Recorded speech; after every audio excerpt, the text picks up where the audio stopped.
বাংলাদেশের চট্টগ্রাম বন্দরে করাচি থেকে আসা কন্টেইনারবাহী জাহাজ নিয়ে উত্তেজনার পারদ চরমে উঠেছে।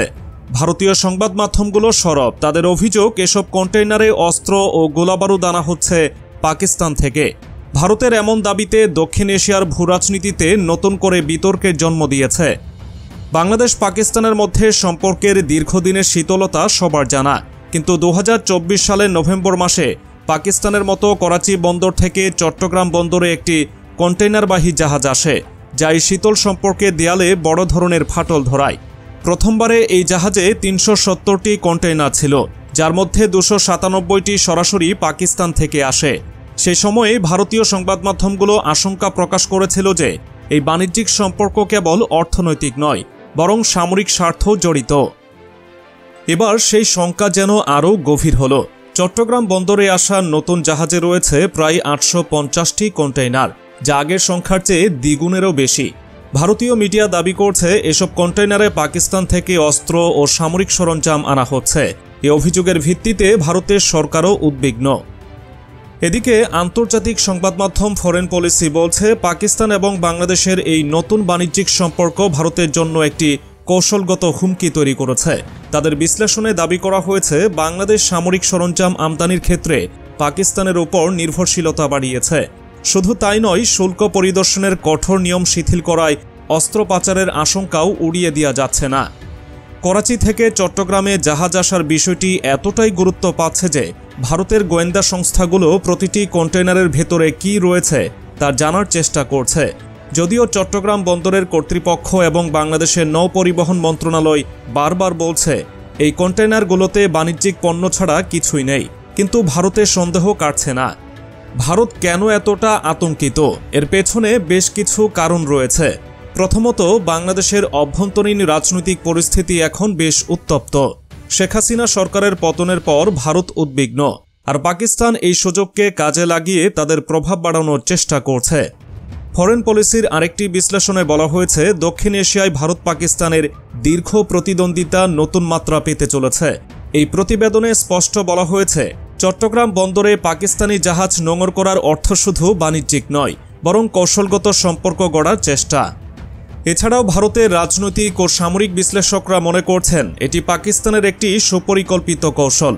পাকিস্তান একদিকে তাদের বাণিজ্যিক সম্পর্কের আড়ালে সামরিক উপস্থিতি বাড়াচ্ছে, অন্যদিকে বাংলাদেশ তাদের রাজনৈতিক প্রভাবও বিস্তারের চেষ্টা করছে। এই পুরো পরিস্থিতি ভারতের জন্য একটি বিপদ সংকেত হয়ে দাঁড়িয়েছে। ভারত এই ঘটনাকে তাদের জন্য হুমকি হিসেবে দেখছে। ভারতের মিডিয়া দাবি করছে পাকিস্তান এই কন্টেইনারগুলোতে অস্ত্র পাঠাচ্ছে, যা বাংলাদেশের মাটিতে থেকে ভারতের নিরাপত্তা ব্যাহত করতে ব্যবহার হতে পারে। এর মধ্যে চট্টগ্রামে দ্বিতীয়বারের মতো পাকিস্তানি জাহাজ আসার পর ভারতের সন্দেহ আরও ঘনীভূত হয়েছে। তারা দাবি করছে কন্টেইনারগুলোতে থাকা পণ্যের পুরোপুরি তদন্ত করা হয়নি। বাংলাদেশ সরকারের পক্ষ থেকে অবশ্য বারবার জানানো হয়েছে এসব অভিযোগ ভিত্তিহীন এবং পুরোপুরি রাজনৈতিক উদ্দেশ্য প্রণোদিত। সরকারের এক কর্মকর্তা জানিয়েছেন, এই কন্টেইনারগুলোতে মূলত গৃহস্থালী পণ্য, তৈরি পোশাক এবং শিল্পের জন্য প্রয়োজনীয় উপকরণ রয়েছে, কিন্তু ভারতীয় মিডিয়া এটিকে সহজভাবে নিচ্ছে না। তাদের বিশ্বাস, শেখ হাসিনা সরকারের পতনের পর পাকিস্তান কৌশলে বাংলাদেশের উপর প্রভাব বাড়ানোর চেষ্টা করছে। ভারতের এই অভিযোগ ঘিরে দক্ষিণ এশিয়ার কূটনৈতিক অঙ্গনে বেশ তোলপাড় শুরু হয়েছে। বিশেষজ্ঞরা বলছেন, বাংলাদেশ পাকিস্তানের মধ্যে সরাসরি বাণিজ্যিক সম্পর্ক স্থাপনের বিষয়টি ভারতের কাছে শুধু অর্থনৈতিক নয়, বরং নিরাপত্তা এবং কৌশলগত দৃষ্টিকোণ থেকেও গুরুত্বপূর্ণ হয়ে দাঁড়িয়েছে। ভারতীয় মিডিয়াগুলো দাবি করছে চট্টগ্রামে আসা কন্টেইনারগুলোর মধ্যে এমন কিছু সামগ্রী থাকতে পারে যা বাংলাদেশের মাটিতে ভারতের বিরুদ্ধে ব্যবহৃত হতে পারে। বিশেষত ভারতীয় নিরাপত্তা বাহিনীর আশঙ্কা, এগুলো বিদ্রোহী গোষ্ঠীগুলোর হাতে পৌঁছাতে পারে। উত্তর পূর্ব ভারতের বিচ্ছিন্নতাবাদী গোষ্ঠীগুলো দীর্ঘদিন ধরেই পাকিস্তানের আইএসআইয়ের সহায়তা পেয়ে আসছে বলে ভারতের পক্ষ থেকে দাবি করা হয়। আর এই কারণে পাকিস্তান থেকে সরাসরি কোনো সামগ্রী বাংলাদেশের মাটিতে পৌঁছানোয় তারা গভীরভাবে শঙ্কিত। এর মধ্যেই ভারতীয় সংবাদ মাধ্যমে এমন খবর প্রকাশিত হয়েছে যে বাংলাদেশে আসা জাহাজটির গন্তব্য শুধুমাত্র চট্টগ্রাম নয়, সেখান থেকে বেশ কিছু কন্টেইনার ভারতে পাচার করা হতে পারে বলেও দাবি করছে তারা। যদিও এই দাবি নিয়ে বাংলাদেশ কিংবা পাকিস্তানের পক্ষ থেকে কোনো আনুষ্ঠানিক মন্তব্য আসেনি। ভারতের এমন সন্দেহের পেছনে আরও একটি কারণ রয়েছে। 1971 সালে মুক্তিযুদ্ধের সময় পাকিস্তানের সঙ্গে ভারতের সংঘাত এবং তারপর থেকে দুই দেশের মধ্যে চলমান বৈরিতার প্রেক্ষাপট এখনও রয়ে গেছে। পাকিস্তানে যে কোনো পদক্ষেপ ভারত বরাবরই কৌশলগত চশমায় দেখে।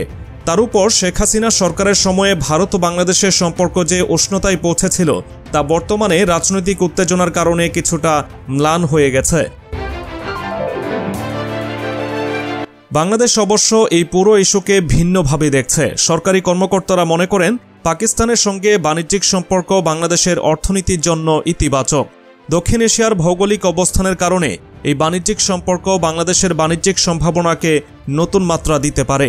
তবে এসব ইতিবাচক সম্ভাবনার মধ্যেও ভারত যেভাবে এই ঘটনাকে সামরিক আশঙ্কার মোড়কে উপস্থাপন করছে তাতে দুই প্রতিবেশীর মধ্যে উত্তেজনা আরও বাড়ার আশঙ্কা তৈরি হয়েছে। ফরেন পলিসির প্রতিবেদনে আরও একটি গুরুত্বপূর্ণ দিক তুলে ধরা হয়েছে। সেখানে বলা হয়েছে ভারত যদি তার প্রতিবেশীদের সঙ্গে সম্পর্কের ভারসাম্য বজায় রাখতে না পারে তবে পাকিস্তানের মতো দেশগুলো এই শূন্যস্থান পূরণে এগিয়ে আসবে। বিশেষ করে বাংলাদেশ এবং পাকিস্তানের মধ্যে বাণিজ্যিক সংযোগের প্রসার ভারতকে কৌশলগতভাবে এক ধাপ পিছিয়ে দিচ্ছে। এদিকে চট্টগ্রাম বন্দরে কন্টেইনারের সংখ্যা বাড়তে থাকার পাশাপাশি বিভিন্ন আন্তর্জাতিক সংস্থা এবং সংবাদ মাধ্যমও এই ঘটনাকে নজরে রাখছে। অনেকেই বলছেন বাংলাদেশ যদি এই সংযোগকে শুধুমাত্র বাণিজ্যিক পর্যায়ে সীমাবদ্ধ রাখতে না পারে এবং সামরিক কিংবা কৌশলগত পর্যায়ে উন্নীত না করে তবে এটি দক্ষিণ এশিয়ার স্থিতিশীলতাকে প্রভাবিত করতে পারে। তবে এখানেই প্রশ্ন উঠছে এই অভিযোগের সত্যতা কতটুকু। ভারতের দাবির পক্ষে এখন পর্যন্ত কোনো সুনির্দিষ্ট প্রমাণ মেলেনি। চট্টগ্রাম বন্দরে আসা কন্টেইনারগুলোতে নিয়মমাফিক কাস্টমস পরীক্ষা করা হচ্ছে এবং সরকারি কর্মকর্তারা বলছেন এর মধ্যে অস্ত্র বা সামরিক সরঞ্জাম থাকার কোনো তথ্য তাদের কাছে নেই।